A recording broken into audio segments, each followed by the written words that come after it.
All right, as I've mentioned before, looks like I got a tire, wrong way, a tire warehouse, which I do not want to have this many tires. But so what we're going to do today, let's see here. So it weighs 31.25. Make sure I got that straight up and down. So, yep. So I'm gonna go mount the new Nitto or Toyo R888Rs onto the Verde wheels today, and take the Nitto NT 555R2s off and exchange them, and then be ready to go. Bringing to you, I got my new Toyo R888Rs. And I'm super excited, and I just bit the bullet, got them mounted today on Friday. And man, another $40 per tire. Let me just touch base on this. So I've spent between $35 and $40 on like 10 mounting in the last 6 months, 10 different tires. So just add that math up, and trial and error. You got to do, what you got to do. And I just tried to save some money in the beginning, and ended up just kind of biting me in the ass because I didn't find what I wanted to. But trial and error does pay off in the end. So here, what we're looking at is, here are my new 285 width Toyo R888Rs, and I'm really excited. These tires are going to be pretty much badass tires. I should have, a year ago, or maybe more than a year ago, maybe a year and a couple of months ago, I was told to quit wasting your time, get this tire from the get-go. And so it was $330, and so it's in a very expensive tire. And so I just, being I'm not a wealthy man at all. I work hard for everything that I try to do, and I still don't make a ton of money. But it is what it is. I'm a very happy person, so I don't struggle with money per se. But I'm not ultra wealthy. So this was a very expensive tire for me. Sorry, dry my mouth. These are the Nitto NT 555R2s. These are tires that I got a couple of months ago, and these are the Firestone 275 by 40 by 19. And so I've got 3 different tires here, and then I've got the Pirellis that are on my car, which are my general day driving around and trip car. So these were my tires from for the second pair of tires that I got, and then the next set of tires to try to alleviate wheel spin.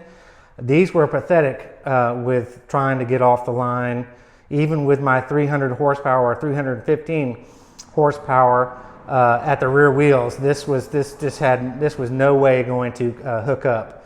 I don't care what everyone says or how upset people get. No way, no how. I tried it over and over and over. It just didn't work. Likely to do with the open differential most definitely because of probably the open differential. If I had 2 of these and 2 of them were putting the power down, then it might be a different story, but not so. Okay, so then the Nitto, I had these for the last couple of months, and they worked out really well in the beginning, but long story short, my tune was turned down, kind of, as much without my knowledge. Car was still quick, but and that's why these tires were working out really, really well. But when I went with my new tuner, Hussein, obviously the boost went back up and power level went back up, and so these tires could not grip the ground in first gear and maybe a little bit of second gear. So now I've progressed to these 285 width tires, and they're about that much wider. I put them on top of each other, so about that much wider. I don't know if that's not totally an inch, but maybe a little shorter than an inch, 3/4 of an inch. But I just wanted to show you today the differences. This is a 100 tread wear tire. This is a 100 tread wear tire. But in my personal opinion, this is more like a 200 tread wear tire, where this one is if I'm not mistaken, like a 300 or a 350 tread wear tire. Let me look that up on the side of the tire on the one over here real quick and report that accurately to you. So hold on. Okay, so this one on the side of the tire, you can find the tread wear, and that's basically how soft the compound is, meaning that the tire is going to wear. You know, if it's a 10,000 mile tire, a 20,000, a 30, 40, 50,000 mile tire.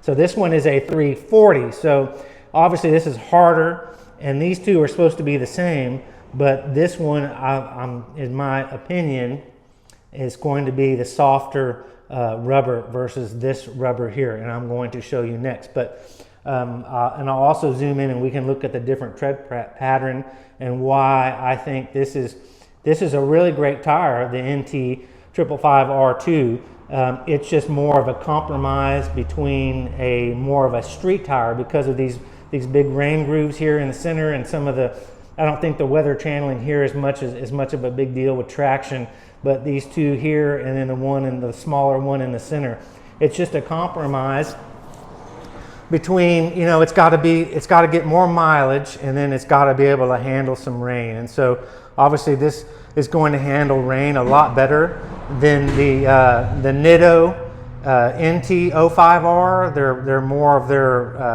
I would call more of a drag strip tire. This is more of a street tire that you can take to the drag strip.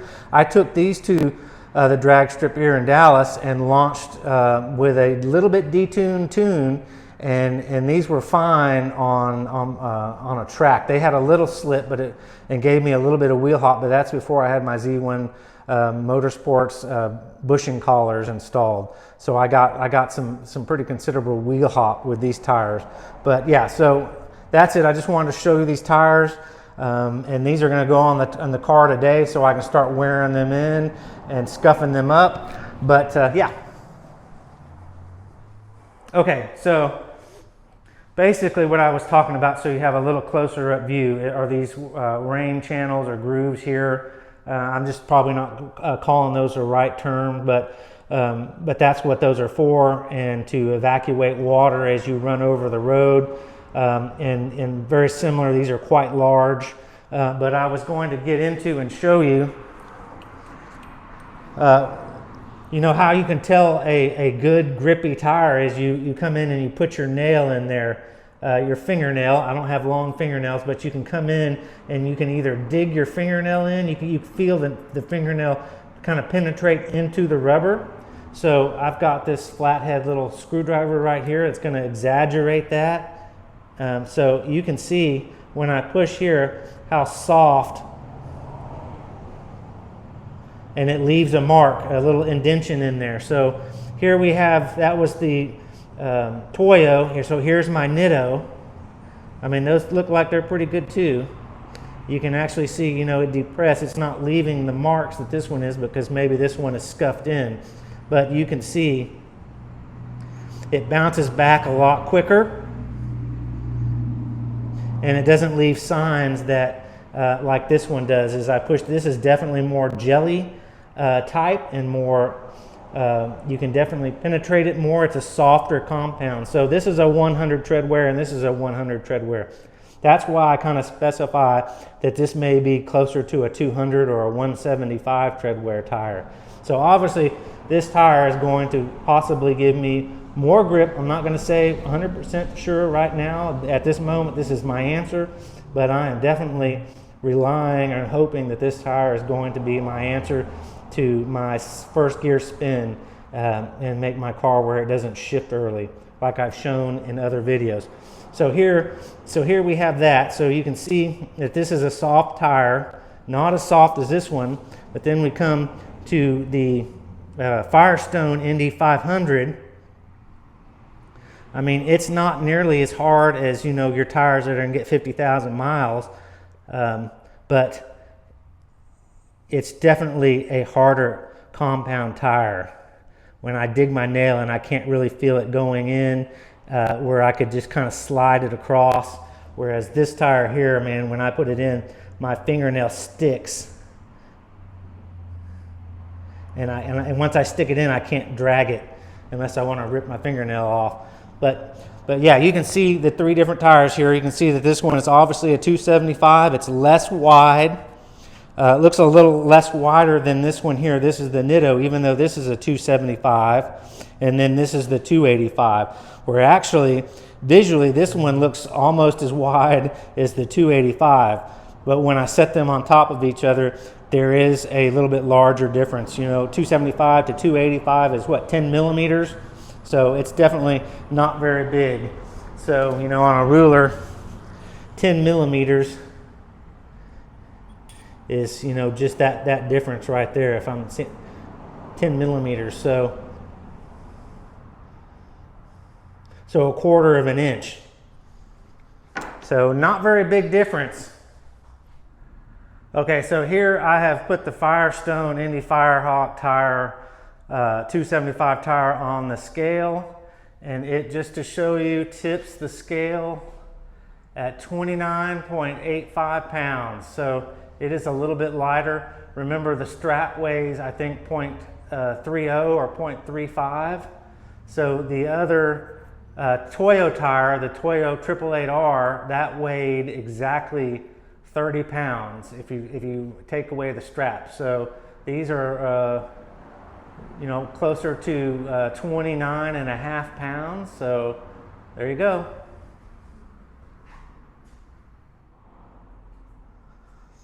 All right, there they are, mounted up, ready to go. Super stoked. Gonna put them on the car next, and then run around town for a little while and wear them in. See, I got a little bit of collection going with tires. Totally not intended, totally my fault, and a big waste of money, but these are all online, and they are posted up on Facebook Marketplace and Craigslist. And the wheels I'm gonna hang on to, because obviously I got my 888Rs mounted to them. Just keep the fronts in the house, use them as decoration. But yep, okay, next put them on the car. All right, so this is how I've pretty much done this for like the last 30 years maybe. I just always jack my vehicle up from the rear differential back there. But I see other car enthusiasts, some do it this way and some don't. So I don't know if someone's has a little more knowledge, you know, and knows something that I don't know, and I'm going to damage something by doing it this way. I've been doing this to this car for many months. So I have a board, as you can see.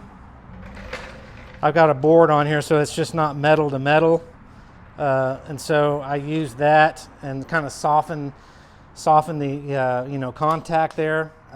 But yeah, that's how I do it. So and then I grab a rag, because my handle always comes back up, and it has this foam here, but I still want to take extra precautions and make sure that it is not going to damage the paint or anything.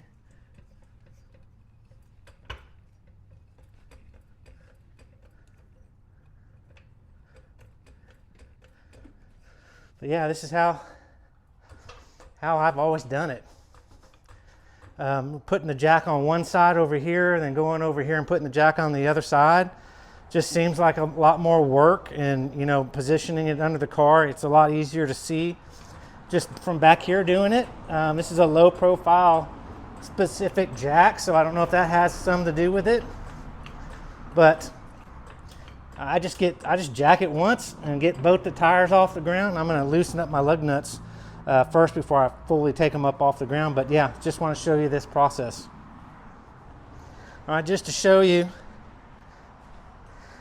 I inherited this snap-on torque wrench. Very nice, probably $300. I have some other torque wrenches that they're not snap-on, so, but yeah, this one, and then my breaker bar makes this so much easier pulling this stuff off and torquing them. The torque specs for the Infinity, if I'm not mistaken, are 100 foot-pounds or pound-feet or whatever this is set to when I crank this up to 100. But yeah.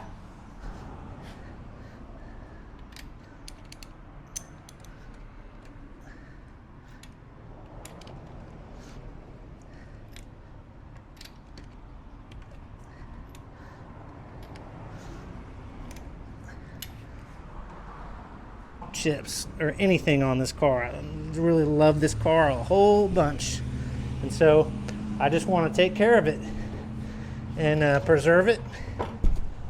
So there you go. And then you want to make sure you don't forget your hub centric rings, because the other wheels need these, and I put a little coating of oil just so it keeps the rust down and makes these come off and on really easy.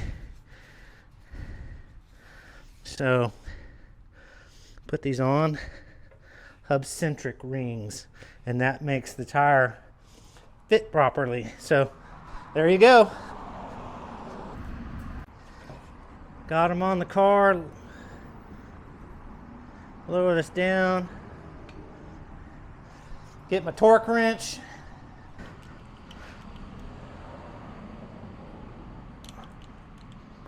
Put it to the correct torque. Kind of moving in a star pattern.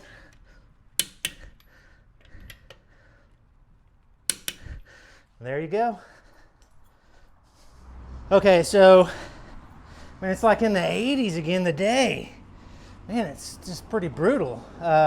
So I got them out there, they're torqued, and now I'm gonna go out and drive them around like I mentioned and scrub them in a little bit. Well, not a little bit, try to scrub them in well. You know, I can't drive a whole lot of miles, but I'm just gonna do some errands, scrub them in, make sure they're broken in, and yeah, go from there. And so today is Friday, and so Saturday evening time is probably when I'm gonna Saturday, yeah, I have to be Saturday because I have to leave to go to Austin again on Sunday. So Saturday evening is when I will try to break into the threes. Man, I sure hope, you know, that these pay off, because if they don't, I mean, you know, yeah, I will be very disappointed. But I have high expectations for these. I mean, everybody that knows tires in the street recommends these as the performance for high horsepower cars on the street. You know, this is not necessarily a super high horsepower car, but you know, I consider it, for me, 500 at the motor, you know, 420, 430 at the wheels. That's high enough for me. So yeah, hopefully that pays off and I can be really excited and I can present that I got hopefully a 3.7, 3.8, you know, but 3.9, I won't be bummed. But yeah, so check me out on future videos, and like and subscribe if you want to, if you like my content, and I will get back to you on another video.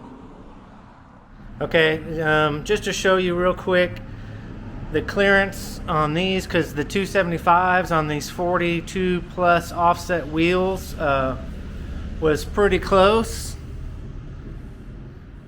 So this camera doesn't focus up real close, so. But these are 35 series profile instead of the 40 series profile, so there's obviously more room for the wheel travel. So hopefully it doesn't get up close to the fender, or else it looks like it's going to hit. But that should be fairly good enough. I'm confident.